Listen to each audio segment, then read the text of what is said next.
Bueno, en cualquier caso, bienvenidos a los tres. Enseguida vamos a ir a la política de casa. Se os ve ya con ganas de entrar en esa materia, pero si os parece, vamos a detenernos un poco en la visita del Papa en Estados Unidos. Esta madrugada el Papa ha ido más allá de las palabras y más allá de hablar de los miles de casos de pederastia en Estados Unidos, de curas pederastas. Se ha reunido con alguna de las víctimas y les ha escuchado. Elena.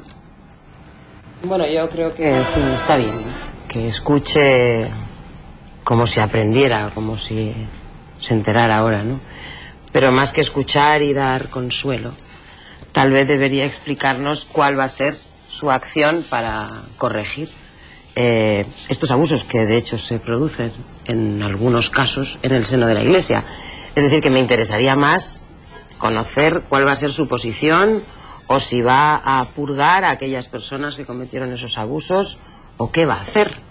Porque el consuelo y el rezo están bien, pero tal vez lo que le corresponde al líder de la Iglesia, en todo caso, es establecer las medidas que lo corrijan y que impidan que esto vuelva a suceder. Sí, porque en cierta medida ha regañado un poco a la cúpula de la Iglesia en Estados Unidos por no controlar esto, por no gestionarlo bien, pero el Vaticano, Ignasi, de momento no ha asumido ninguna parte de la culpa, de la responsabilidad. No, el Vaticano no ha asumido... es decir, yo creo que hay una parte buena, que es no haber eludido el problema. Aquí los más optimistas creían que haría una de esas referencias en un discurso que todos los periodistas dirían, donde ha dicho esto, quería hablar de los abusos sexuales.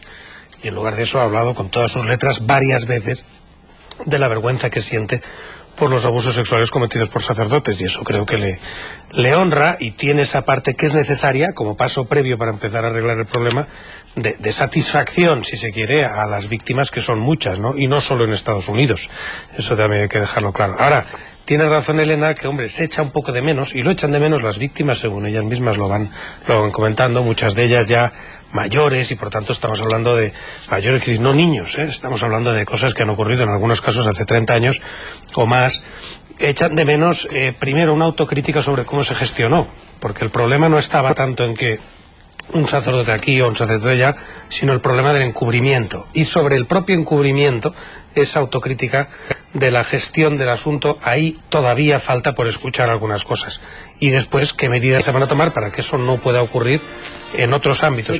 Y yo diría fuera de Estados Unidos, porque es obvio, no hace falta ser muy inteligente ni haber conocido demasiadas cosas para imaginar y para saber incluso que esto no solo es allí, aunque allí, por tal como funciona la prensa en Estados Unidos y como funciona la propia sociedad norteamericana, pues ha tenido el peso que ha tenido, pero en Europa, y a lo mejor muy cerca de donde estamos en este momento, pues han ocurrido, no digo estén ocurriendo, han ocurrido cosas muy similares con menos publicidad. Hay un dato, desde luego, que es significativo. Hay 4.000 sacerdotes acusados de pederastia en Estados Unidos, y las indemnizaciones a las víctimas suman más de 2.000 millones de dólares en indemnizaciones. Luis. Bueno, yo creo que, en fin, vamos a ver, por volver sobre algunos argumentos que han utilizado tanto Elena como Ignasi, yo creo que el Papa ha hecho algo más. Es decir, yo creo que el Papa ha pedido perdón. Es decir, no solo ha dado consuelo, que lo ha hecho, y no solo ha escuchado a las víctimas, ha ido a pedir perdón en nombre de la Iglesia Católica por el hecho de que sacerdotes hayan provocado escenas de este tipo, ¿no? Ha dicho cosas, yo creo que muy nítidas, muy inequívocas, ha establecido una incompatibilidad clara entre el ejercicio del sacerdocio y este tipo de comportamientos. Y naturalmente iba a decir que en el argot, pero en fin, para entendernos yo creo que vale, católico, el perdón conlleva necesariamente el propósito de enmienda, forma parte de la raíz misma de ese acto, ¿no? Entonces yo creo que lo que ha hecho Benedicto XVI es enfrentarse con el problema, disculparse, pedir perdón, mostrar verdadero dolor por el daño causado y tratar de repararlo en la medida posible. Siempre podrá parecer poco, y naturalmente lo que no vamos a poder evitar es que acontecimientos que se han producido, ya se han producido, desgraciadamente eso no hay manera de retrotraerlo, ¿no?, de alguna manera.